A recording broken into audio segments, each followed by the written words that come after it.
السلام عليكم ورحمة الله وبركاته.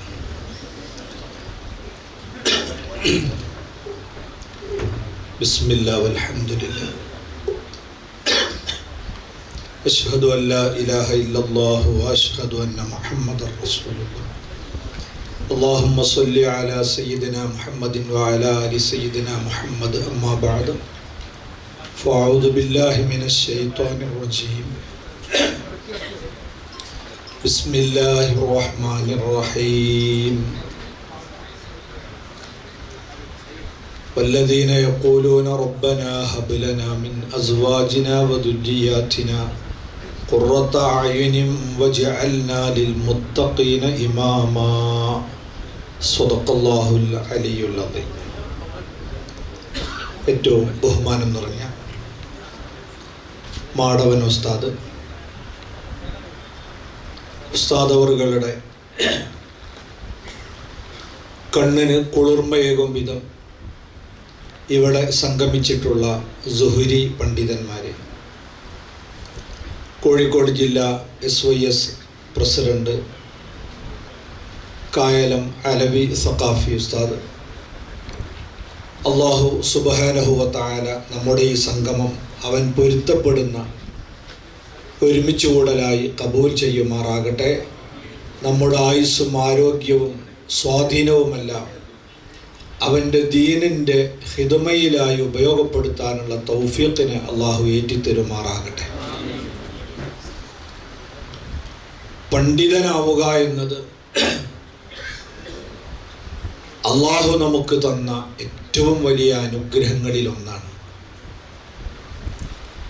മുത്ത് റസൂൽ സ്വല്ലല്ലാഹു അലൈഹി വസല്ലമ തങ്ങൾ അസൂയാർഹം എന്ന് പറഞ്ഞ രണ്ട് കാര്യങ്ങളിൽ ഒന്നാണ് ആലിമാകുക എന്നത്. ലാ ഹസദ ഇല്ലാ ഫിസ്നൈൻ, രണ്ടാളുടെ കാര്യത്തിലല്ലാതെ അസൂയപ്പെടാൻ പാടില്ല. അസൂയയുടെ രണ്ട് മാന നമ്മൾ പഠിച്ചിട്ടുണ്ടല്ലോ. ഗൈബത്ത് എന്ന അർത്ഥത്തിലുള്ള അസൂയയാണ് ഇവിടെ. എന്ന് പറഞ്ഞാൽ ഒരനുഗ്രഹം കാണുമ്പോൾ അതുപോലെ എനിക്കും കിട്ടിയെങ്കിൽ എന്ന് ആഗ്രഹിക്കും. അതാണ് ഗൈബത്ത്. പുണ്യകർമ്മങ്ങളെ നശിപ്പിച്ച് കളയുന്ന ഹസദ് ഒരാളിൽ കാണുന്ന അനുഗ്രഹം നീങ്ങിക്കാണാൻ ആഗ്രഹിക്കല. നമ്മളെ കച്ചവടം ക്ലച്ച് പിടിച്ചിട്ടില്ലേലും വേണ്ടില്ല, മറ്റതൊന്ന് പൊളിഞ്ഞു കണ്ട് മരിച്ചാൽ മതി എന്ന് ആഗ്രഹിക്കുക. അത് അപകടമാണ്. അപ്പം നമ്മളും അതുപോലെ ആകണമെന്ന് ആഗ്രഹിക്കുന്നത് രണ്ട് സംഗതിയുണ്ട്. ഒന്ന്, റജുലുൻ ആത്താഹുല്ലാഹു ഇൽമ, ഒരു മനുഷ്യൻ അയാൾക്ക് അല്ലാഹു നല്ല അറിവ് കൊടുത്തു. ഫഹുവ യഅ്മലു ബിഹി വയുഅല്ലിമുഹു നാസ്, അയാൾ ആ അറിവനുസരിച്ച് പ്രവർത്തിക്കുകയും മറ്റുള്ളവർക്ക് പകർന്നു കൊടുക്കുകയും ചെയ്യും. അത് അസൂയാർഹമായ ഒരു കാര്യമാണ്. രണ്ടാമത്തത് സമ്പത്താ പറയുന്നത്, ഞാനത് വിശദീകരിക്കുന്നില്ല. അത്ര വലിയൊരു നിഅമത്തിലാണ് നമ്മളൊക്കെ അള്ളാഹുവിൻ്റെ തൗഫീഖ് കൊണ്ട് എത്തിപ്പെട്ടിട്ടുള്ളത്. അതുകൊണ്ട് തന്നെ നമ്മുടെ ദൗത്യം എന്താണെന്ന് ചോദിച്ചാൽ ആ ഇൽമിന് ഖിദ്മ ചെയ്യലാണ്. ഇൽമ് എന്നത് ദീനിന്റെ ജീവനാണ് എന്ന് പഠിപ്പിക്കുന്നവരാണ് നമ്മൾ. അപ്പൊ ദീനിന്റെ ജീവൻ, അതിൻ്റെ ഓക്സിജൻ, അത് പകർന്നു കൊടുക്കുക എന്നതാണ് ഒരു ബിരുദധാരിയായ പണ്ഡിതനെ സംബന്ധിച്ചിടത്തോളം അവൻ്റെ പ്രഥമ ദൗത്യം. അത് മദ്രസയിൽ ജോലി ചെയ്തുകൊണ്ടായാലും വേണ്ടിയില്ല, കോളേജിലായാലും വേണ്ടിയില്ല, ദർസായാലും വേണ്ടിയില്ല, ഇനി കച്ചവടത്തിൽ ഏർപ്പെട്ടാലും, ഗവൺമെൻറ് ജീവനക്കാരനാണെങ്കിലും, ഏത് മേഖലയിലാണെങ്കിലും ഈ ഇൽമിൻ്റെ ഖിദ്മ എന്ന് പറയുന്ന ദീനിൻ്റെ ദഅവ, അതാണ് പണ്ഡിത ദൗത്യം എന്ന് പറയുന്നത്. അത് നമ്മൾ ആത്മാർത്ഥമായി നിർവഹിക്കുകയാണെങ്കിൽ നമ്മളെ ഭൗതികമായ കാര്യത്തിൻ്റെ വിഷയത്തിലൊന്നും നമ്മൾക്ക് ഒരാശങ്കം വേണ്ടതില്ല. അഷ്റഫുൽ ഖൽഖ് സ്വല്ലല്ലാഹു അലൈഹി വസല്ലം തങ്ങൾ നമ്മളോട് പറഞ്ഞത്, മൻ തഫഖഹ ഫീ ദീനില്ലാഹി അസ്സ വജല്ല കഫാഹുല്ലാഹു മാ ഹമ്മ. അള്ളാഹുവിൻ്റെ ദീന് ഒരാൾ വേണ്ട വിധത്തിൽ പഠിച്ചെടുക്കുകയാണെങ്കിൽ, അതിനുവേണ്ടി അവൻ പ്രവർത്തിക്കുകയാണെങ്കിൽ, അവനെ അലട്ടുന്ന, അലോസരപ്പെടുത്തുന്ന എല്ലാ പ്രശ്നങ്ങൾക്കും അള്ളാഹു പരിഹാരം ഉണ്ടാക്കി കൊടുക്കും. മാത്രമല്ല, അവൻ പ്രതീക്ഷിക്കാത്ത ഭാഗത്തുകൂടെ അവൻ്റെ ജീവിതോപാധികളൊക്കെ അള്ളാഹു കൊടുത്തുകൊണ്ടിരിക്കും. നമ്മൾ എവിടെ ശ്രദ്ധിക്കണം?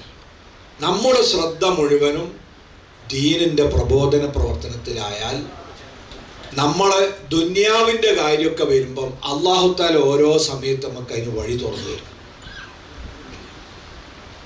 കല്യാണം കഴിക്കാനാവുമ്പോൾ അതിൻ്റെ മഹർ അത് എവിടുന്നോ വരും.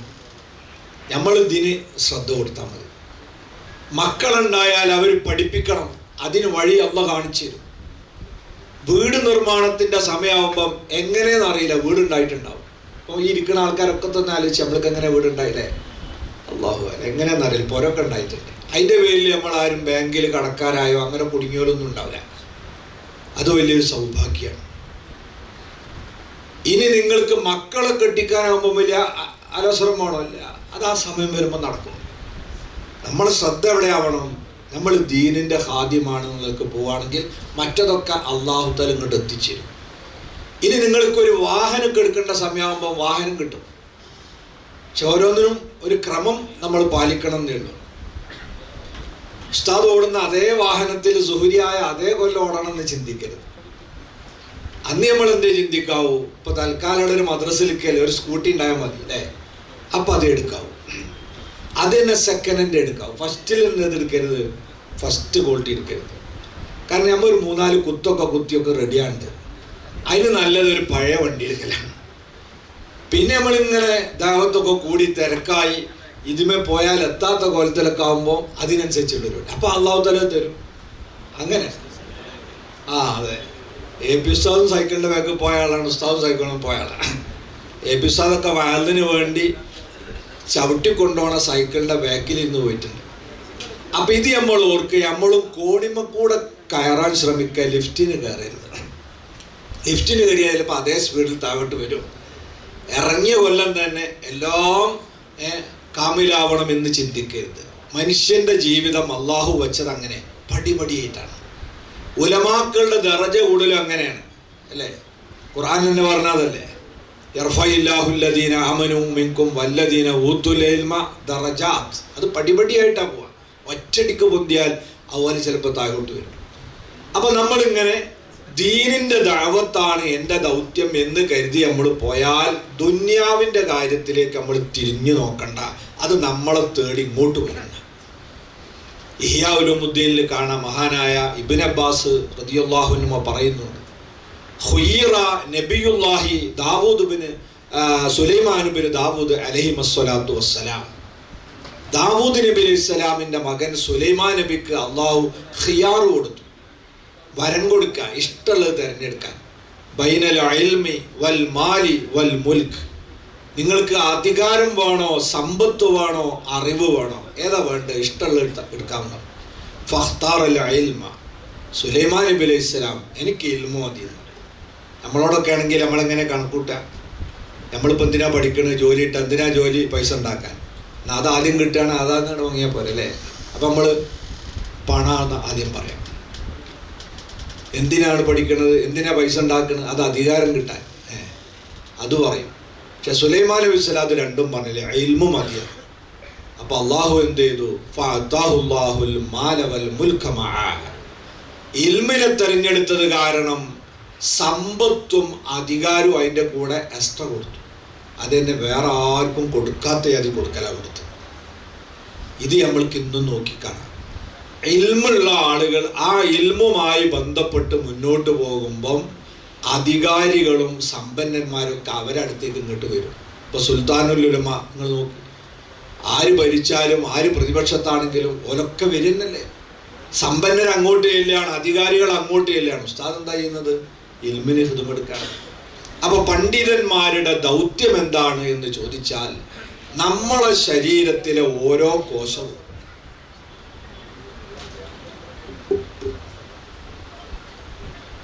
4-5-31 അതുപോലെ 4093 ഈ വണ്ടി ഒന്ന് മാറ്റി പാർക്ക് ചെയ്യാൻ പറയും.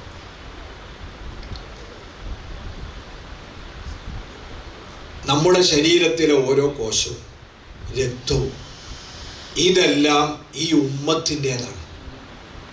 നമ്മൾ എത്ര വർഷക്കാലം പഠിക്കുമ്പോൾ ഈ സമുദായത്തിൻ്റെ ഭക്ഷണം കഴിച്ചിട്ടുണ്ട്. ഇന്നും നമ്മൾ കഴിച്ചുകൊണ്ടിരിക്കുന്നത് ഈ ഉമ്മത്തിൻ്റെ ആഹാരമാണ്. അപ്പം അതുകൊണ്ട് തന്നെ നമ്മളെ ഏറ്റവും വലിയ കടമ അള്ളാഹുവിൻ്റെ ദീന് ഇവിടെ നിലനിർത്താൻ ആവശ്യമായ പ്രവർത്തനങ്ങളിൽ ഏർപ്പെടുക എന്നുള്ളതാണ്. അതിൻ്റെ നേതൃത്വത്തിലേക്ക് അവരോധിക്കപ്പെട്ടവരാണ് നമ്മൾ. അത് നിങ്ങൾ ഒരുപക്ഷെ പള്ളിയിലെ ഇമാമായിട്ടായിരിക്കാം, മദ്രസയിലെ ഉസ്താദായിട്ടോ സദറായിട്ടോ ആയിരിക്കാം, അതോടൊപ്പം പ്രാസ്ഥാനിക രംഗത്ത് ഏതെങ്കിലും പദവിയിലിരുന്നു കൊണ്ടാണ്. അതൊക്കെ നമുക്ക് ഏതോ ഒരു പ്രാർത്ഥനയുടെ ഫലമായി കിട്ടിയതാണ്. നമ്മളോട് അല്ലാഹു തആല ദ്വാരക്കാൻ പറഞ്ഞിട്ടുണ്ട്, വജഅൽനാ ലിൽ മുത്തഖീന ഇമാമാൻ, അല്ലേ? നല്ല മനുഷ്യന്മാരെ മുന്നിൽ നിന്ന് നയിക്കുന്ന ആളാക്കി നീ എന്നെ മാറ്റണേ എന്ന് പറഞ്ഞാൽ അള്ളാഹുവോട് നേതൃ പദവിക്ക് വേണ്ടി പ്രാർത്ഥിക്കാൻ അള്ളാഹു നമ്മളോട് ആവശ്യപ്പെട്ടതാണ്. ആ പ്രാർത്ഥന നമ്മൾ എപ്പോഴും ദ്വാരക്കണം. അത് വലിയ തൗഫീഖ് ഉണ്ടാവും. നമ്മൾ വിനയം കൊണ്ട് ദ്വാരക്കൂലല്ലേ, എന്നെ നേതാവാക്കണേ എന്ന് പറഞ്ഞാൽ നമുക്ക് വിനയം. പക്ഷെ അള്ളാഹിനോട് പറയാനാ ലാ തസ്അലിൽ ഇമാറ. നിബിധങ്ങൾ പറഞ്ഞിട്ടുണ്ട്, നേതൃ പദവി, അധികാരം ഇതൊന്നും നിങ്ങൾ ചോദിച്ചു വാങ്ങരുത് എന്ന് പറഞ്ഞാൽ ആരോടാ? ജനങ്ങളോട് ചോദിക്കരുത് എന്നാണ്. ജനറൽ ബോഡിക്ക് പോകുമ്പോഴേ മറ്റവനോട് പറയാ, നിന്റെ പേര് ഞാൻ പറയാം, എൻ്റെ ചെയ്യും പറഞ്ഞമ്മ അപ്പിനാക്കാന്ന് പറഞ്ഞിട്ട് അത് പറ്റൂല. നമ്മൾ അള്ളാഹുവോട് പറയാം, പടച്ചോനെ എന്നെ നീ മുത്തഖീങ്ങളുടെ ഇമാമാക്കണേ. അള്ളാഹു നമ്മളെ ആക്കുകയാണെങ്കിൽ അതിനുള്ള യോഗ്യതയും തൗഫീഖും ഒക്കെ അള്ളാഹു തആല തരും. ഇപ്പം ഇങ്ങനെ ഇടുങ്ങി വരികയാണ്. കസാര ലേശം ഒന്ന് മുന്നോട്ടിട്ടാൽ ഇത് തട്ടാതെ അത് ലേശം വരും. ഒരനക്കം പോന്നാണ്.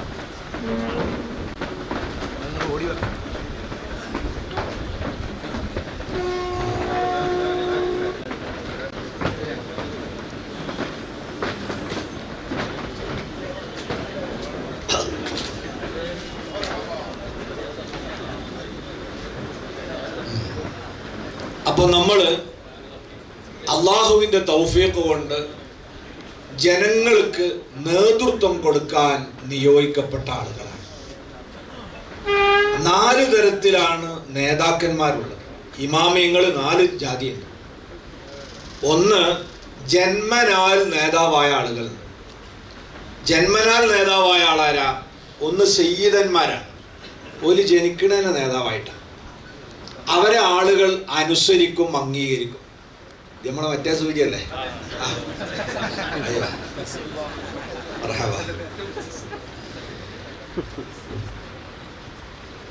ജന്മനാൽ നേതാക്കന്മാരാണ് സയ്യിദന്മാർ. ആളുകൾ അംഗീകരിക്കും, അനുസരിക്കും. അവർക്ക് ഇൽമും കൂടി ഉണ്ടായാൽ പിന്നെ പഞ്ചാരക്കുന്നുമ്മൽ തേമഴ പെയ്തു എന്ന് പറഞ്ഞ വായി ഇരട്ടി മുതലുണ്ടാവും. രണ്ടാമത്തെ നേതൃത്വം എന്ന് പറഞ്ഞാൽ സാഹചര്യത്തിൽ നിന്ന് ഉയർന്നു വരുന്ന നേതാക്കന്മാർ. ചില സന്ദർഭത്തിൽ ഒരു നേതാവിൻ്റെ ആവശ്യമുണ്ട്. അവിടെ ഒരാളാണ് പൊങ്ങി വരിക. ഇപ്പൊ ഒരു വണ്ടി ടയറ് പഞ്ചറായി നിന്നു. അവിടെ ആ ബസ്സിലുള്ള ആളുകളെ നിങ്ങൾ നോക്കേണ്ടി ചില ആളുകളുണ്ട്. ചിലരവിടെ തന്നെ ഇരിക്കും, മറ്റോ മാറ്റട്ടെ എന്ന് പറഞ്ഞിട്ട് ഇങ്ങനെ ഇരിക്കും. ചില ആൾക്കാർ അവിടെ നിന്നിട്ട് എഴുന്നേൽക്കും, അല്ലേ? അയാളോട്ട് ഇറങ്ങി വന്നിട്ട് ഒന്നും കട്ടിക്കും അതൊന്നും പിടിച്ചോടിക്കും എന്ന് പറഞ്ഞിട്ട് ആ ടയറ് പെട്ടെന്ന് മാറ്റിയിടാൻ വേണ്ടിയുള്ള ആ നേതൃത്വം അയാളോട് വരും. അയാൾ ഇതിൻ്റെ ആരും അയക്കൂല, അവിടെ നിന്നിട്ട് ഉയർന്നു വരില്ല. ഇങ്ങനത്തെ നേതാക്കന്മാരുണ്ട്. എൻ്റെ നാട്ടിൽ 2 നേതാക്കളുണ്ട്. ഒന്ന് ET മുഹമ്മദ് ബഷീർ, എളമരം കരീം. 2 അയൽവാസികളാണ്. ഇവര് മാവൂർ ഗോളിയറൻസിൽ ജോലി ചെയ്യുന്ന കാലത്ത് തൊഴിലാളികളെ കാര്യം പറയാൻ വേണ്ടി മുതലാളിമാരെടുത്തു പോകുന്ന ആൾക്കാരാണ്. അങ്ങനെ നേതാവായത് ഓരോരോ സന്ദർഭത്തിൽ നിന്നാണ്. സുൽത്താനുൽ ഉലമ AP ഉസ്താദ് അങ്ങനെ നേതാവായി ഉയർന്ന ആളാണ്. നേരത്തെ നേതാവായി ജനിച്ച ആളൊന്നുമല്ല. അഹ്ലുസുന്നത്തി വൽ ജമാഅത്തിനെ വളരെ ഗൂഢമായി രാഷ്ട്രീയത്തിൻ്റെ മറപറ്റി നശിപ്പിക്കുന്ന ഒരു കാലഘട്ടത്തിൽ അന്നാണ് സുൽത്താനുൽ ഉലമ AP ഉസ്താദ് ഉയർന്നു വരുന്നത്. ആ ഒരു കാലഘട്ടത്തിൽ തന്നെ ഉസ്താദിനോടൊപ്പം പ്രവർത്തിക്കാൻ ഭാഗ്യം കിട്ടിയ ഒരാളാണ് നമ്മുടെ മാടവൻ ഉസ്താദ്. മഹാനായ ഇ.കെ. ഹസൻ മുസ്ലിയാറിനെ അല്ലാഹു മർക്കദ. അവരൊക്കെയാണ് അന്നത്തെ ഗൂഢാലോചന നന്നായി മനസ്സിലാക്കിയ ആളുകൾ. അതിനെ പ്രതിരോധിച്ച് 1970കളിൽ അവർ നടത്തിയ പടയോട്ടമാണ് ഇന്ന് അഹ്ലുസുന്ന എന്ന് അഭിമാനപൂർവം പറയാൻ നമുക്കൊക്കെ അവസരം ഉണ്ടാക്കിയത്.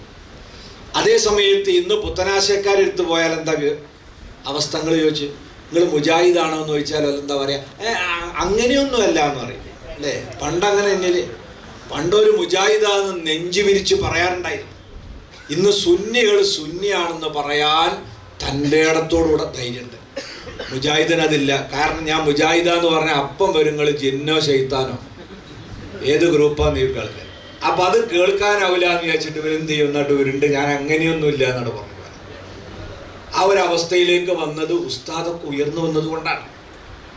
ഇതുപോലെ തന്നെ മറ്റൊരു നേതാവ് പരിശീലനം നേടി നേതാവാകുന്ന ആളുകൾ. ഈ IPS IAS IFS എന്നൊക്കെ പറഞ്ഞ കോഴ്സുകളൊക്കെ നേടിയിട്ടാണ് അവരെ യഥാർത്ഥം നമ്മളെ നാട് ഭരിക്കുന്നത്. മറ്റതൊക്കെ ഇങ്ങനെ മുന്നിൽ വെക്കുന്ന കുറച്ച് ആൾക്കാരാണ്.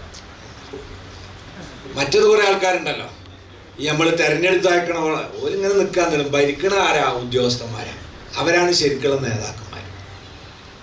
പിന്നെ തിരഞ്ഞെടുക്കപ്പെട്ട നേതാക്കളാണ് മറ്റ്. അത് ഖലീഫ, MP, MLA, നമ്മളെ സംഘടനാ നേതൃത്വം, ഇതൊക്കെ ജനറൽ ബോഡിയുടെ തിരഞ്ഞെടുക്കപ്പെടുന്ന ആളുകളാണ്. ഇങ്ങനെ 4 തരത്തിൽ നേതാക്കൾ ഉണ്ടെങ്കിലും ഈ നേതാക്കളുടെ കൂട്ടത്തിൽ ഏറ്റവും വലിയ ബാധ്യതയും ഉത്തരവാദിത്വവും ഉള്ളത് ദീനിൻ്റെ ദാഇകളാകുന്ന ഇമാമിങ്ങൾ എന്ന് പറയുന്ന നേതാക്കന്മാർക്കാണ്. അവർ ചെയ്യേണ്ടത് എന്താ? അവർ പള്ളിയുടെ മിഹ്റാബുകളിലും റൂമിലും മാത്രം ഒതുങ്ങി നിൽക്കേണ്ടവരല്ല. നമ്മളെ മുൻഗാമികളായ പണ്ഡിതന്മാരൊക്കെ സമൂഹത്തിൻ്റെ എല്ലാ വിഷയത്തിലും ഇടപെട്ടുകൊണ്ട് ജീവിച്ചു പോയ ആളുകളാണ്. അന്നൊക്കെ ആലിമീങ്ങളെ ഡിപ്പെൻഡ് ചെയ്തുകൊണ്ടാണ് എല്ലാ കാര്യവും നടന്നിരുന്നത്. ഒരു വീട് വെക്കാൻ സ്ഥലം തിരഞ്ഞെടുത്താൽ ഉസ്താദിനെ കൊണ്ടുപോയി നോക്കൂലേ, ഇത് പറ്റും ഉസ്താദെ, പുര വെക്കാൻ പറ്റും. പിന്നെ അവിടെ കുറ്റിയടിക്കാൻ ഉസ്താദ് ഉണ്ടാവും, തറക്കല്ലിടാൻ ഉസ്താദ് ഉണ്ടാവും, കട്ടില വെക്കാൻ ഉസ്താദ് ഉണ്ടാവും, ഗൃഹപ്രവേശനത്തിന് ഉസ്താദ് ഉണ്ടാവും. ഇനി ഒരു വിവാഹമാണെങ്കിൽ ആദ്യം അവിടെ വന്നാൽ ചോദിക്കുക ഇന്ന കുടുംബം പറ്റുമോ, അന്വേഷണം ഉസ്താദിൻ്റെ അടുത്ത് വരിക. പിന്നെ നിശ്ചയത്തിൻ്റെ ഡേറ്റ് കാണൽ ഉസ്താദിനോടാണ്. നിക്കാഹിന് നേതൃത്വം ഉസ്താദാണ്. പുതിയാപ്പിള ഇറങ്ങണമെങ്കിൽ ഉസ്താദിൻ്റെ ദുആ വേണം. അവസാനം ഒരു കുട്ടി ഉണ്ടായി പെറ്റണീക്കുമ്പോൾ ആരെന്നെ വേണം? ഉസ്താദ് ഒന്ന് ദുആ ചെയ്തിട്ടാണ് നീച്ചു പോവുക. ഇങ്ങനെ എല്ലാ വിഷയത്തിലും പണ്ഡിതന്മാരുടെ ഇടപെടലും നേതൃത്വം ഉണ്ടായിരുന്നു. കോടതിയിലേക്കൊന്നും പോവില്ല. എന്തെങ്കിലും കുടുംബ പ്രശ്നം ഉണ്ടായ ഉസ്താദിൻ്റെ മധ്യസ്ഥതയിലാണ് വിഷയങ്ങൾ പറഞ്ഞു നിൽക്കുക. അപ്പം അങ്ങനത്തെ ഒരു കാലമുണ്ടായിരുന്നു പണ്ട്. അത് നമ്മൾ തിരിച്ചു പിടിക്കണം. അതിന് സമൂഹത്തിൻ്റെ ആവശ്യങ്ങൾ മനസ്സിലാക്കി നമ്മൾ അവരിലേക്ക് ഇറങ്ങിച്ചെന്നുകൊണ്ട് പ്രവർത്തിക്കണം. സമൂഹവുമായി നല്ല ബന്ധമുണ്ടാക്കുക എന്നതാണ് ഒരു ആലിം ആദ്യം ചെയ്യേണ്ടത്. നമ്മൾ പള്ളിൻ്റെ ആ റൂമിൽ തന്നെ ഒതുങ്ങി നിൽക്കരുത്. ഫത്തുൽ മസ്അല ഉണ്ട്. അത് പിന്നെ ജുമാക്ക് ഖത്തീബ് വരുന്നതിനെ പറ്റിയാണ് പറഞ്ഞത്. ആ സ്പോട്ടിൽ അവിടെ വരാവുന്നത്, നേരത്തെ എങ്ങനെ വന്നെടുക്കരുതെന്നാണ് ആ പറഞ്ഞത്. ഇത് അങ്ങനെ തന്നെ ആവരുത് എപ്പോഴും.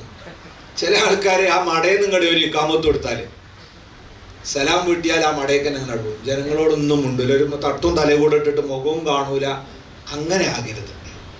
നിബിധങ്ങൾ പറയുന്നത് അൽ മുഅ്മിനു ഇൽഫുൻ മഅ്ലൂഫ്. ഒരു മുഅ്മിനായ മനുഷ്യൻ എപ്പോഴും മറ്റുള്ളവരോട് ഇണങ്ങാൻ താല്പര്യമുള്ളവനാണ്. ഒരാളെ കണ്ടാൽ നമ്മൾ അങ്ങോട്ട് കയറി പരിചയപ്പെടണം. നമ്മളെ മഹല്ലിൽ ഇങ്ങനെ നിസ്കരിച്ച് നിൽക്കുകയാണ്, നമ്മളെ ജമാഅത്ത് പങ്കെടുത്ത ഒരാളുണ്ട്, നമ്മൾ ഇങ്ങോട്ട് വരട്ടെന്നല്ല, നമ്മൾ അങ്ങോട്ട് ചിരിച്ച് അങ്ങോട്ട് ചെല്ലാം. ഒരു ഇൽഫുണ്ടാവും. അതോടൊപ്പം തന്നെ മഅ്ലൂഫുൻ, ഇണക്കപ്പെടാൻ കഴിയുന്നവനുമാവണം. നമ്മളോടൊരാൾ ഇങ്ങോട്ട് വന്ന് ലോഗിൻ ചെയ്യാം, അല്ല ഉസ്താദിൻ്റെ പേരെന്തേനി, എൻ്റെ പേര് കുഞ്ഞവറൻ, എന്താ വേണ്ട, ഇങ്ങനെ പ്രതികരിക്കരുത്. അത് നല്ലവർക്ക് പേര് പറഞ്ഞു കൊടുത്ത് പിന്നെ അദ്ദേഹത്തിൻ്റെ പേരും നാട്ടുപേരും അങ്ങോട്ട് ചോദിക്കണം. ബസ്സിലൊക്കെ ഇങ്ങനെ ഇരിക്കല്ലേ, നമ്മൾ മണിക്കൂറുകൾ നീണ്ടി ഇരുത്താം. കൂടെ ഇടത്തും വലത്തും 2 ആളുണ്ടാവും, എന്നാലും മുണ്ടൂല, അങ്ങനെ പോരാണ്. അതല്ല, ഒരു ഇൽഫും മഅ്ലൂഫുമാണ്. തുടർന്ന് നബി സല്ലല്ലാഹു അലൈഹി വസല്ലം പറഞ്ഞു, വലാ ഖൈറ, ഒരു നന്മയും ഉണ്ടാകാൻ പോകുന്നില്ല ഫീമൻ ലാ യലിഫ് വലാ യുലഫ്, ജനങ്ങളോട് ഇണങ്ങാത്ത, അവർക്ക് വഴങ്ങാത്ത ഒരു മനുഷ്യനിൽ നിന്ന് സമൂഹത്തിനൊരു ഉപകാരം ഉണ്ടാവില്ല. സമൂഹത്തിന് ഗുണം കിട്ടണമെങ്കിൽ നമ്മൾ ജനകീയരാകണം. ജനകീയരാകുകയാണ് വേണ്ടത്. നബി തങ്ങൾ പറഞ്ഞല്ലോ, അൽ മുഅ്മിനുല്ലദീ യുഖാലിത്തുന്നാസ വയസ്ബിറു അലാ ദാ ഖൈറും മിനൽ മുഅ്മിനില്ലദീ ലാ യുഖാലിത്തുന്നാസ വലാ യസ്ബിറു അലാ ദാ. ജനങ്ങളിലേക്ക് ഇറങ്ങി ഇഴകിച്ചേർന്ന് പ്രവർത്തിക്കുന്നത്. മുഖാലത്തത്ത് നജസിന്റെ ബാബിൽ നമ്മൾ വായിച്ചിട്ടുണ്ടാവില്ലേ, ഒളുവിന്റെ ബാബിൽ വെള്ളത്തിന്റെ കാര്യമൊക്കെ പറഞ്ഞത്. വെള്ളം പകർച്ചയാവുന്നിടത്ത് മുഖാലത്തത്ത് പറഞ്ഞാൽ മഷി വെള്ളത്തിൽ കലർന്നാൽ എങ്ങനെയാ അത് രണ്ടും വേറിച്ചെടുക്കാൻ കഴിയില്ല.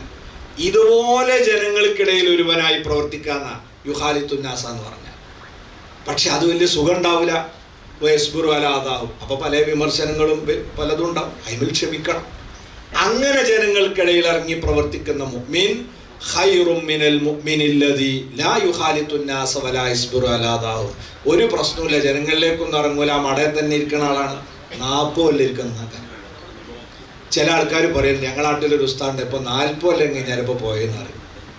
അപ്പൊ എൻ്റെ ഉസ്താദിന്റെ അവസ്ഥ, ഒരു പ്രശ്നത്തിൽ ഇറങ്ങൂല. അപ്പൊ നാട്ടുകാർ നല്ല മൊഴിയാൽ, അയാളെ കൊണ്ട് ഒരു ശല്യമില്ല. അങ്ങനെ പറ്റൂല. നമ്മൾ ദീനിനു വേണ്ടി പ്രവർത്തിച്ച് ജനകീയരായിക്കൊണ്ടിറങ്ങണം. ജനങ്ങളെ പരിചയപ്പെടുക എന്നുള്ള വലിയൊരു സംഗതിയാണ്. അവർക്ക് എന്തെങ്കിലും ചെയ്യാൻ പറ്റുള്ളൂ. നമ്മുടെ നാട്ടിൽ YP മുഹമ്മദ് അലി ഹാജി എന്ന ഒരാളുടെ മരിച്ചു, അല്ലാഹു ഖബർ സന്തോഷത്തിലാക്കട്ടെ. അദ്ദേഹം നാട്ടിൽ എവിടെ പോലീസ് സ്റ്റേഷനിൽ പുതിയ SI വന്ന അപ്പം ചൊല്ലും. ഇയാൾ പക്കാ നാടനാണ്, പക്ഷേ ഒരു മൂല്യാര വേഷത്തിൽ എപ്പോഴും ഞാൻ കയറി ചെന്നിട്ട് അവിടുന്ന് പരിചയപ്പെടും. ഞാൻ മുഹമ്മദ് അലി ഹാജി YP ട്രാവൽസ് നടത്തുന്ന ആളാണ്. സംഘടനാ ബന്ധം പറയും. കേരള മുസ്ലിം ജമാഅത്തിൻ്റെ സോൺ പ്രസിഡൻ്റാണ്. ഒന്ന് പരിചയപ്പെടാൻ വന്നാണ്. സാറ് കർമ്മസമാധാനത്തിന് ചുമതല സാറിനാണല്ലോ നമ്മുടെ നാട്ടിൽ. എന്ത് സഹായം വേണമെങ്കിലും ഞങ്ങൾ കൂടെ ഉണ്ടാവും എന്നൊക്കെ പറഞ്ഞ് അയാൾ അഡ്രസ്സും പേരൊക്കെ ചോദിച്ച് പരിചയപ്പെട്ട് പോരാൻ നേരത്ത് എന്ത് ചെയ്യുന്ന അയാൾ അദ്ദേഹം ഒരു പെന്നോ ഒരു അത്തറുകുപ്പിയോ ഒരു ഡയറി എന്തെങ്കിലും ഒന്ന് കൊടുത്തിട്ടുണ്ട്. പരിചയപ്പെട്ട് കുറേ ആൾക്കാർ പോയിട്ടുണ്ടാവും, കൊടുത്തവർ കുറവായി. ഈ കൊടുത്ത ആൾക്കാരെ മറക്കൂല. പിന്നെ നമുക്ക് അന്നൊക്കെ മുമ്പുള്ള കാലത്ത് എന്ത് പരിപാടിക്ക് നമ്മൾ പെർമിഷൻ എടുക്കാൻ പോകലില്ല. YP ഒന്ന് വിളിച്ചു പറയാല്ല, ഞങ്ങളൊരു അനൗൺസ്മെന്റ് നടത്തുന്നുണ്ട് കേട്ടോ, അപ്പം പിന്നെ പെട്ടെന്ന് ഉണ്ടായ പരിപാടിയാണ്. അവൻ പോലീസ് വരെ ആയിക്കോട്ടെ, പിന്നെ സ്റ്റേഷൻ്റെ മുമ്പ് ഒന്ന് ഒച്ച കുറച്ചാളുണ്ട് ഇട്ട് പറയും. അത് നമ്മളെ പെർമിഷൻ. അതെന്തുകൊണ്ടാണ്? ഈ ബന്ധം ഉണ്ടായുള്ളത് കൊണ്ടാണ്. അങ്ങനെ ഓരോ സ്ഥലത്ത് നമ്മൾ ഇറങ്ങിച്ചെല്ലാൻ വേണ്ടി നമുക്ക് സാധിക്കണം. നാട്ടുകാരുടെ ആവശ്യങ്ങളെ കണ്ടറിയാം. പാവപ്പെട്ടവരുണ്ടാവും നമ്മളൊക്കെ മഹല്ലിൽ. ആ മഹല്ലിലുള്ള പ്രയാസം അനുഭവിക്കുന്നവരെ പ്രയാസം അകറ്റി കൊടുക്കാൻ രഹസ്യമായി നമ്മൾ നീക്കം നടത്തണം.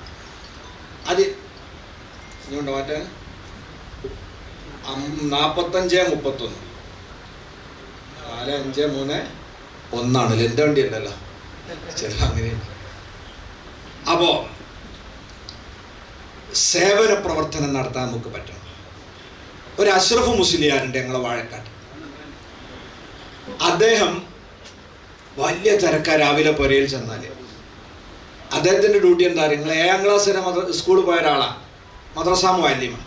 പക്ഷെ ഇയാളുടെ ഡ്യൂട്ടി എന്താണെന്ന് ചോദിച്ചാൽ, ഇയാൾ വില്ലേജ് ഓഫീസിൽ വലിയ ബന്ധമാണ്.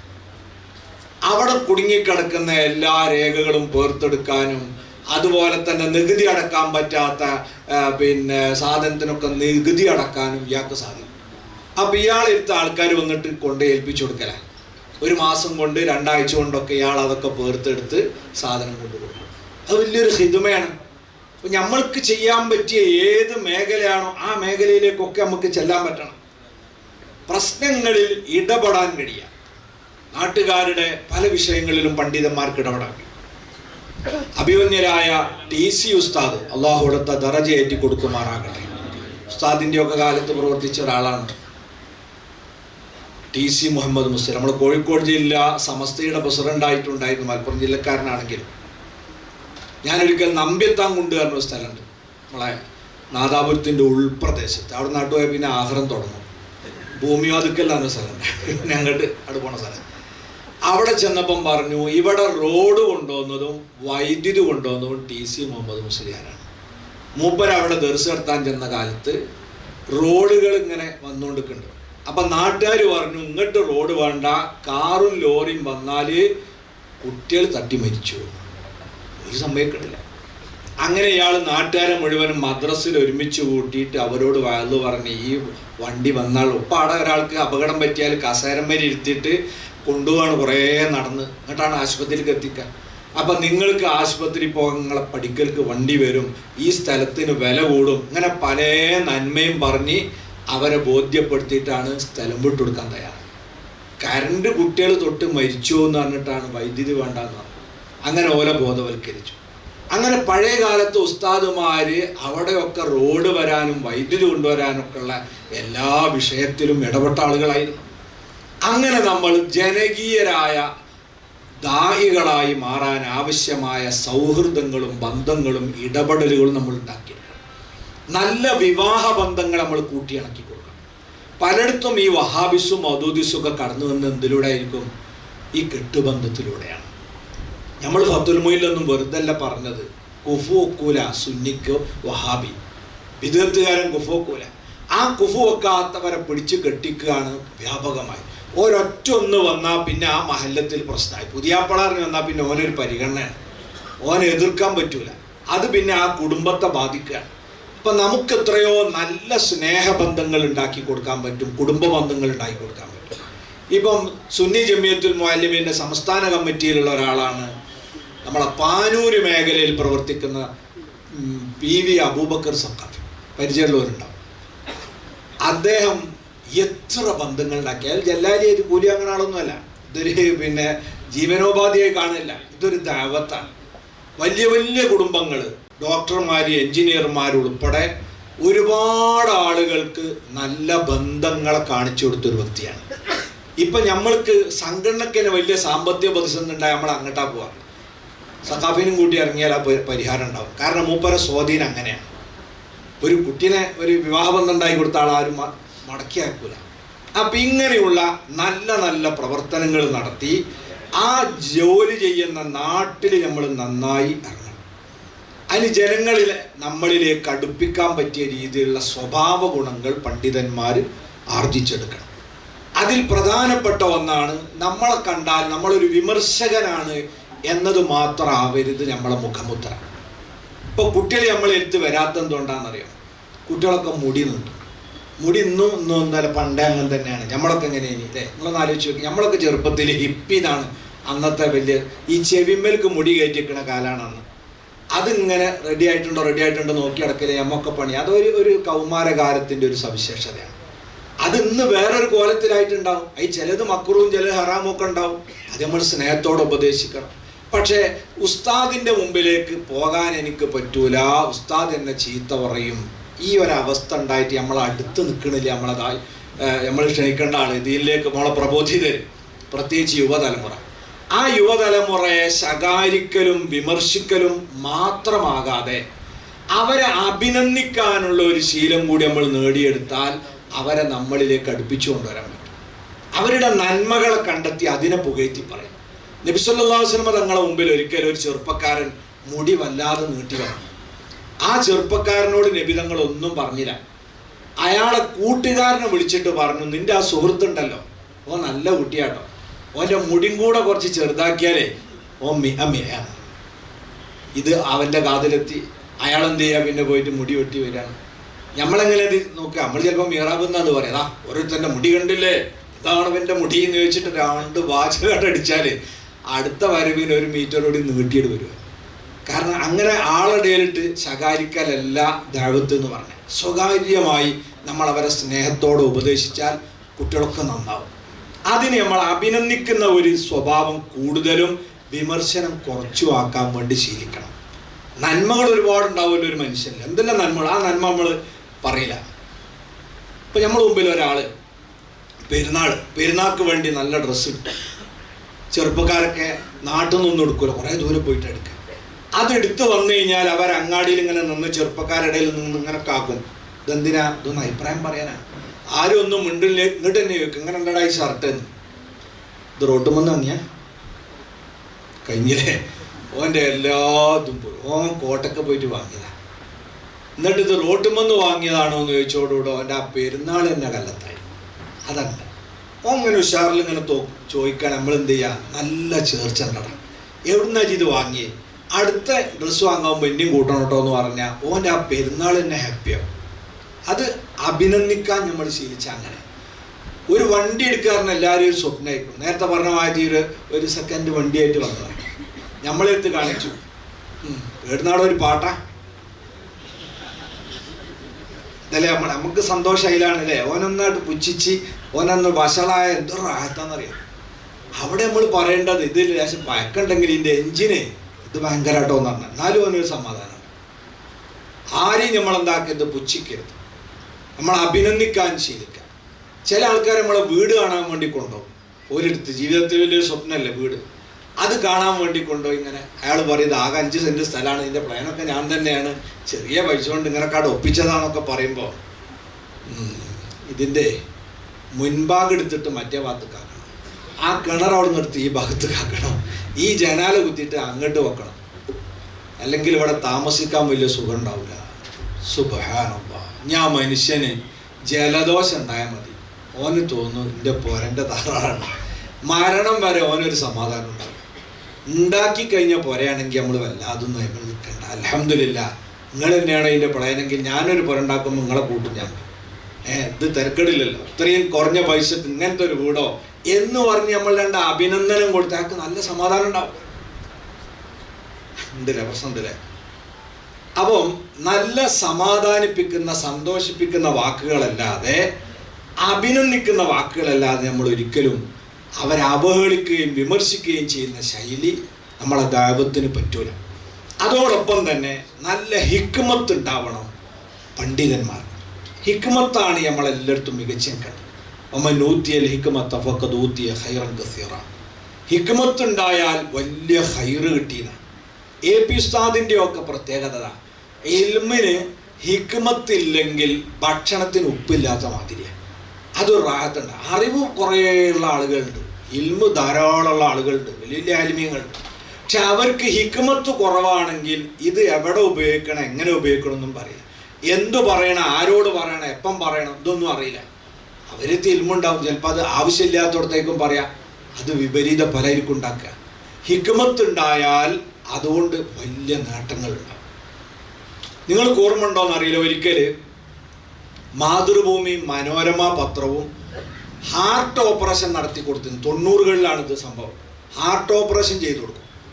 അതിനുവേണ്ടി പൊതുജനങ്ങളിൽ നിന്ന് ഒരു സംഭാവന സ്വീകരിക്കാൻ. അങ്ങനെ ഒരു ദിവസം മനോരമയുടെ ഹെഡിങ് തന്നെ 4 ലക്ഷവുമായി കാന്തപുരം. ഞാൻ ഇപ്പോഴും ഓർക്കുക, 4 ലക്ഷവുമായി കാന്തപുരം. AP ഉസ്താദ് ആ ഫണ്ടിലേക്ക് 25,000 റുപ്യ സംഭാവന കൊടുക്കുക. അന്ന് 25,000 എന്ന് പറഞ്ഞാൽ വലിയ സംഖ്യയാണ്. അപ്പം നമ്മൾ എതിരാളികൾ അന്ന് പ്രസ്താവന നടത്തി, ഇനി മേലിൽ മർക്കസിൽ ആരും സംഭാവന കൊടുക്കരുത്, എത്തിയും കുട്ടികൾക്ക് എന്ന് പറഞ്ഞ് പിരിച്ചിട്ട് പൈസ മനോരമയെ കൊണ്ടുപോയി ചെരിഞ്ഞു കൊടുക്കുകയാണെന്ന് പറഞ്ഞു. ഒരു AP ഉസ്താദ് ഹക്കും ബാത്തുൽ അറിയുന്ന ആളാന്ന് നമുക്കറിയാം. ഏത് പൈസ എവിടെ കൊടുക്കണം എന്ന് അറിയുന്ന ആളാണ് ഉസ്താദ്. ഇതൊരു ഹിക്മത്താണ്. പിന്നെന്താ ഉസ്താദ് ചെയ്താൽ നമ്മളൊരു പ്രവർത്തകൻ ഓൻ അടിയന്തരമായി ഹാർട്ട് ഓപ്പറേഷൻ ചെയ്യേണ്ട ആളാണ്, അതിന് 1.5 ലക്ഷം റുപ്യ വേണം, ഒരു കത്തും കൊടുത്ത ആളോട് പറഞ്ഞു. അത് ചെയ്തിട്ട് ഇത് നമ്മളൊരു 25 അങ്ങോട്ട് കൊടുക്കാതെ ഒരു എഴുത്ത് കൊടുത്താൽ എന്താ പറയുക, പെൻഡിങ്ങിൽ വെക്കാം, ആവുമ്പം പറയാൻ അതാവോ? അതാവില്ല. ഇതിനാണ് ഹിക്മത്ത് എന്ന് പറയാം. ഒരു സാധനം അങ്ങോട്ട് കൊടുത്തെങ്കിലേ ബാക്കി ചോദിക്കാൻ പറ്റുള്ളൂ. EK ഹസൻ മുസ്ലിയാരിനെ ബറല്ലാഹു മർക്കത ഉസ്താദ് കുറേ കാലം അവരൊക്കെ കൂടെ പ്രവർത്തിച്ചു എന്ന് അറിയാൻ കഴിഞ്ഞു. അള്ളാഹു താല അവിടുത്തെ ദറജ ഏറ്റി കൊടുക്കുമാറാകട്ടെ. EK ഹസൻ മുസ്ലിയാരുടെ ഒരു വാദപ്രതിവാദം ഉണ്ടായിരുന്നു ഞങ്ങളുടെ നാട്ടിൽ, ചെറുവാടി മണൽപ്പുറത്ത് വെച്ചിട്ട്, ചാലിയാറിൻ്റെ തീരത്ത്. അന്ന് സംവാദം നടക്കുന്നത് ചേകന്നൂർ മൗലവിയായിട്ടാണ്. അയാൾ 5 വക്തേ നിസ്കാരമുള്ളൂ എന്നാണ് വാദിക്കുന്നത്. നമ്മൾ വാദിക്കുന്നത് 3 വക്തേ നിസ്കാരമുള്ളൂ, നമ്മൾ 5ആണ്. അങ്ങനെ പ്രസംഗത്തിന് ആദ്യം വിഷയാവതരിപ്പിക്കാൻ നറുക്കിട്ടപ്പം EK ഹസൻ മുസ്ലിയാർക്കാണ് കിട്ടിയത്. EK ഉസ്താദ് എന്ത് ചെയ്തു, അയാൾ ഓതാൻ കണ്ടുവച്ചൊരായത്തുണ്ട്, ആ ആയത്ത് ഓതിയിട്ട് 5ആണെന്ന് സ്ഥിരപ്പെടുത്തി. അഖിമിസ്വലാത്ത തറഫൈൻ നഹാരി വസുലഫം മിനൽ ലൈലി ഇന്നൽ ഹസനാത്തി യുദ്ഹിബിന സയ്യാത്ത്. അഖിമിസ്വലാത്ത തറഫൈൻ നഹാരി, പകലിൻ്റെ 2 അറ്റത്ത് നിങ്ങൾ നിസ്കാരം നിലനിർത്തുക, അത് ളുഹുറു അസ്റും. വസുലഫം മിനൽ ലൈൽ, രാത്രിയിൽ ചില സമയങ്ങളിലും. സുലഫ് ബഹുവചന, ചുരുങ്ങിയ എത്ര വേണം? 3. അപ്പോൾ മഗ്‌രിബ് ഇശാ സുബൈ ഖലാസ് 5 വക്ത് നിസ്കരിക്കണം എന്നാണ് അള്ളാഹ് ഖുർആനിൽ പറഞ്ഞത്. തഫ്സീർ അങ്ങനെ തന്നെയാണുള്ളത്. ഇതാണ് അർത്ഥം വെച്ച് വിശദീകരിച്ചു. പിന്നെ മൂപ്പര് കണ്ടച്ച് ഈ ആയത്തേനി അയാൾക്ക് ഇനി ഓതാൻ ആയത്തില്ല. അണ്ടി പോയ അണ്ണാൻ്റെ മാതിരി അയാൾ കുടി. അവസാനം ഇയാൾ പറഞ്ഞു, മുസ്ലിയാരെ സുബഹി അത് നിങ്ങൾ പറഞ്ഞ മാതിരി രാത്രിയിലല്ല എന്നാണ്. ആ പീക്കാസ് മുസ്ലിയാർ വലിയ ഹിക്മത്തുള്ള അത് ജനങ്ങൾ പറയട്ടെ എപ്പോഴാണ് മക്കളെ പിന്നെ രാത്രിയാവുമെന്ന് വെച്ച്. അപ്പോൾ സദസ്സെല്ലാം വിളിച്ചു പറഞ്ഞു സൂര്യൻ അസ്തമിച്ചാൽ രാത്രിയാവുന്നതാണ്. എപ്പോഴാണ് പകലാകുക എന്ന് വെച്ച്, അത് സൂര്യൻ ഉദിച്ചാൽ പകലാകും. എപ്പോഴാണ് സുബൈക്ക് ഇരിക്കാന്ന് വെച്ച്, സൂര്യൻ ഉദിച്ചിട്ടോ അതിൻ്റെ മുമ്പോ ഉദിക്കണതിന് മുമ്പ്. അപ്പം രാത്രിയോ പകലോ? രാത്രി. ഖലാസ്. ഇയാളെ പിന്നെ സ്റ്റേജിമെന്ന് ഇറങ്ങി പോകാൻ ഈ മുസ്ലിയാർ ഒന്ന് സഹായിക്കേണ്ടി വന്നു എന്നാണ് പറയണത്.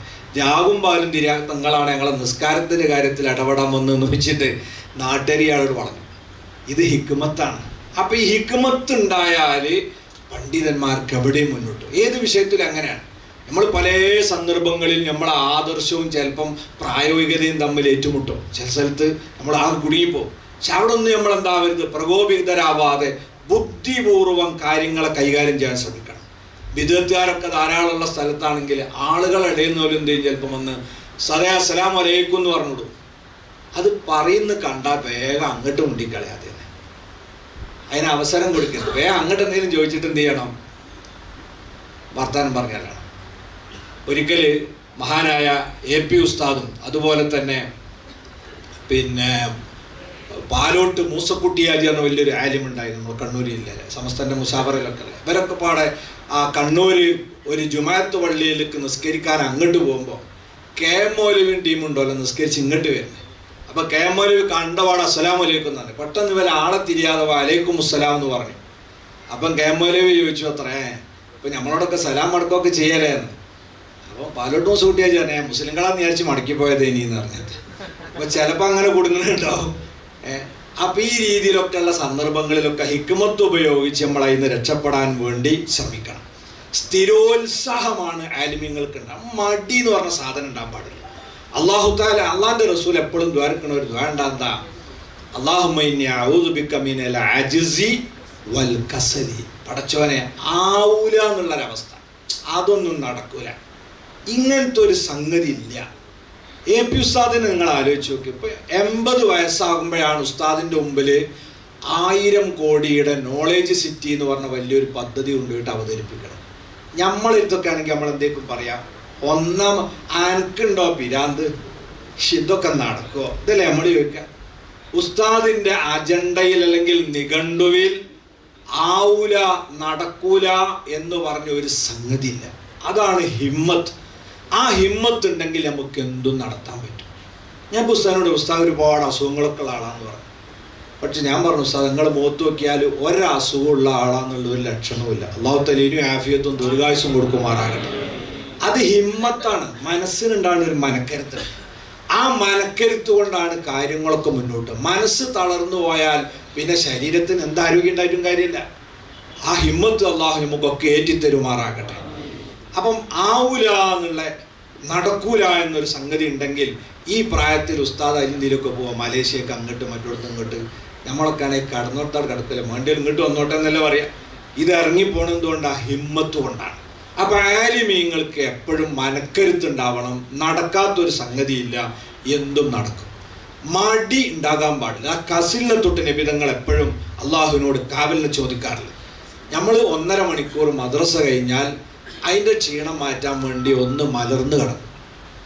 1 മണിക്കൂർ മലർന്ന് കിടന്നു കഴിഞ്ഞാൽ അതിൻ്റെ ക്ഷീണം മാറ്റാൻ 1 മണിക്കൂർ ചെരിഞ്ഞ് കിടക്കും. പിന്നെ അതിൻ്റെ അതൊന്ന് തിരിഞ്ഞ് കിടക്കും. അപ്പോഴേക്കും നേരം ഉച്ചയായി. പിന്നെ ചോറ് തിന്നു കഴിഞ്ഞാൽ അതിൻ്റെ ക്ഷീണം മാറ്റാൻ ഒന്നുകൂടെ കിടക്കും. ഇങ്ങനെ കിടന്ന് പോകാൻ പറ്റും. അതിന് പകരം നമ്മളെ സമയത്തിൻ്റെ മൂല്യവും വിലയൊക്കെ ഒന്ന് കണക്കാക്കി നമ്മൾ ദീനിൻ്റെ പ്രബോധന പ്രവർത്തനങ്ങളിലേക്ക് ഇറങ്ങണം. നമുക്ക് ഈ മദ്രസ സംവിധാനവും ദർസിൻ്റെ ഒക്കെ ഇപ്പോൾ പരിമിതമാണ്. ഇപ്പം OK ഉസ്താദ് 14 സബക്ക് നടത്തിയിരുന്നു എന്നാണ്. ഒരു ദിവസം 14 സബക്ക്. അങ്ങനത്തെ ഒരു മുദരിസ് ഇപ്പം കേരളത്തിൽ ലോകത്തുണ്ടാവില്ല. അങ്ങനെ അധ്വാനിച്ച് പഠിപ്പിച്ചവരാ. നമ്മൾക്കാവുന്നില്ല. നമുക്ക് ഇഷ്ടം പോലെ സമയമുണ്ട്. ആ ബാക്കി സമയത്തെയാണ് നമ്മൾ പ്രാസ്ഥാനികമായ പ്രബോധന പ്രവർത്തനങ്ങൾക്ക് വേണ്ടി ഉപയോഗപ്പെടുത്തേണ്ടത്. ഞാൻ ചുരുക്കി പറയാം. നമ്മളെ പ്രാസ്ഥാനിക പ്രവർത്തനം എന്ന് പറഞ്ഞ ഇന്നത്തെ ദഅവാ പ്രവർത്തനം നമുക്ക് അതുകൊണ്ടേ സാധിക്കും. നിങ്ങളൊന്ന് ആലോചിച്ച് നോക്കുക. ചില ആൾക്കാർ ഇങ്ങനെ പറയുന്നു, സംഘടന എന്തിനാ, സംഘടന അല്ലെങ്കിൽ ഇവിടെ ദീൻ നിലനിൽക്കൂല, സംഘടന അല്ലെങ്കിൽ ദീൻ നിലനിൽക്കൂല. ഇന്ന് നമുക്ക് ഇവിടെ ഖിലാഫത്തൊന്നുമില്ല, മുസ്ലിം ഭരണ സംവിധാനമില്ല. എന്നിട്ടും ഇസ്ലാമിക ഭരണം അല്ലെങ്കിൽ രാജ്യം എന്ന് പറയുന്ന നാടുകളിലൊന്നും കാണാത്ത വിധമുള്ള ഇസ്ലാമിക ബോധം നമ്മളെ നാട്ടിൽ നിലനിൽക്കുന്നത് എന്തുകൊണ്ടാണ്? നിങ്ങൾ വെറുതെ രാവിലെ ഒന്നിങ്ങനെ ആലോചിച്ച് നോക്കണ്ടേ, എന്താ നമ്മളെ കേരളത്തിൽ സംഭവിക്കുന്നത്? 6 മണിയാകുമ്പം ലക്ഷക്കണക്കിന് വിദ്യാർത്ഥികൾ തൊപ്പി ധരിച്ചും അതുപോലെ തന്നെ മുഖമക്കരയിട്ടും വീട്ടിൽ നിന്ന് ഇങ്ങനെ ഇറങ്ങിയപ്പോൾ നിങ്ങൾ സങ്കല്പിച്ചു നോക്കേ അല്ലേ? അതിനാരും വടിയെടുത്ത് വേക്കക്കൂടൊന്നും വേണ്ട, അതിങ്ങനെ ഇറങ്ങാണ്. അങ്ങനെ അതാത് മഹലിൻ്റെ കേന്ദ്രത്തിൽ മനോഹരമായ മദ്രസ കെട്ടിടത്തിൽ ചെന്ന് ഫാത്തിഹ കൊണ്ട് തുടങ്ങി ഖുർആൻ ഓതി തജ്വീദ് പഠിച്ച് അഖീദ പഠിച്ച് ഫിഖ് പഠിച്ച് താരീഖ് പഠിച്ച് സ്വലാത്ത് ചൊല്ലി പിരിയുന്നു.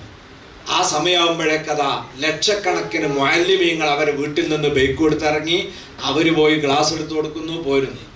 ഇതിന് ഒരു ആളും ഇറങ്ങിച്ചെന്ന് അങ്ങോട്ട് ഇങ്ങോട്ട് എന്ന് പറഞ്ഞ ഒരു ബഹളമില്ല.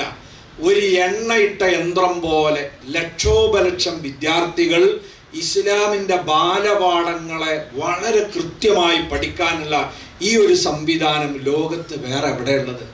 ഇതെങ്ങനെ ഉണ്ടായതാണ് നിങ്ങളുടെ വിചാരം? ഇത് ഈ സംഘടനാ സംവിധാനത്തിലൂടെ ഉണ്ടായതാ. ഞാനും നിങ്ങളും ഒറ്റയ്ക്ക് വിചാരിച്ചെങ്ങനെ നടത്താൻ പറ്റും? ഒരിക്കലും നടക്കൂല. ഈ സംവിധാനത്തിൻ്റെ ഭാഗമായിട്ടാണ് നമ്മളൊക്കെ ഫാത്തിഹ പഠിച്ചത്, നമ്മൾക്ക് ദീനുണ്ടായത്. എന്നിട്ട് നമ്മൾ എന്തിനാ സംഘടന എന്ന് ചോദിച്ചാൽ പിന്നെ നമ്മൾ എത്രമാത്രം ബോധമില്ലാത്ത ആളുകളാണ്. ഇനി അവിടുന്ന് അങ്ങോട്ട് ഉയർന്ന വിദ്യാഭ്യാസം. ഇന്ന് ജാമിയത്തുൽ ഹിന്ദിൻ്റെ കീഴിൽ മാത്രം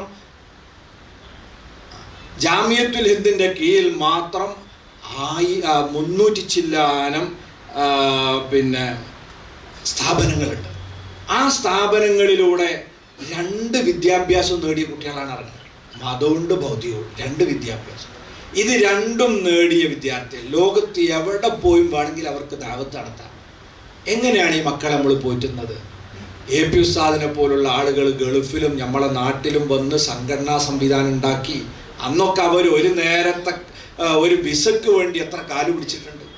എയർപോർട്ടിൽ ചെന്നാൽ അവരെ കൂട്ടിക്കൊണ്ടുപോകാൻ ആരുമില്ലാണ്ട് കഷ്ടപ്പെട്ടിട്ടുണ്ട്. ഇന്നങ്ങനെയാണോ? നമുക്ക് ഗൾഫ് പോകണം എന്ന് പറഞ്ഞാൽ അപ്പം പ്രവർത്തകന്മാർ വിസ അയച്ചു തരും, എയർപോർട്ട് കാത്തു നിൽക്കും, റൂം കൊണ്ടുപോയി ഭക്ഷണം തരും, പരിപാടി സംഘടിപ്പിക്കും, നമ്മളെ കാര്യം നടക്കും. ഇതെന്തുകൊണ്ടാണ്? ഈ സംവിധാനം ഉള്ളത് കൊണ്ടാണ്. അങ്ങനെ നമ്മളെ കോളേജുകളൊക്കെ നിലനിന്നു പോകുന്നത്, വിദ്യാഭ്യാസ സ്ഥാപനങ്ങൾ ഉണ്ടായത്. അപ്പം ദീനിന് വേണ്ടി ഇന്ന് നമുക്ക് ചെയ്യാൻ പറ്റിയ ഏറ്റവും നല്ല സേവനം സംഘടനാ പ്രവർത്തനമാണ്. അതിലൂടെ നമ്മൾക്ക് ദീനീ ദഅവത്തിന് അവസരം ഉണ്ടാവും, നമ്മളെ ആഖിറത്തിലേക്കുള്ള ഇബാദത്ത് വർദ്ധിപ്പിക്കാൻ പറ്റും. സാമൂഹിക പ്രവർത്തനം, സാന്ത്വന പ്രവർത്തനം, സേവന പ്രവർത്തനം, ഇതിനെല്ലാം നമുക്ക് അവസരം കിട്ടും. അതുകൊണ്ട് നമ്മളെ ഈ പരിമിതമായ സമയം കൊണ്ട് നമ്മളെ ദഅവ അവസാനിപ്പിക്കാതെ പ്രാസ്ഥാനിക പ്രവർത്തനത്തിൽ സജീവമായി നിങ്ങളൊക്കെ പങ്കാളിത്തം ഉറപ്പുവരുത്തണം എന്നുകൂടി വളരെ സ്നേഹത്തോടെ ഓർമ്മപ്പെടുത്തി ബിസ്മില്ലാഹിർ റഹ്മാനിർ റഹീം എന്ന വിശുദ്ധ നാമത്തിൽ ഈ പരിപാടി ഉദ്ഘാടനം ചെയ്തതായി അറിയിച്ചുകൊണ്ട് വാഹിറു ദഅവാന അനിൽ ഹംദുലില്ലാഹി റബ്ബിൽ ആലമീൻ. അസ്സലാമു അലൈക്കും.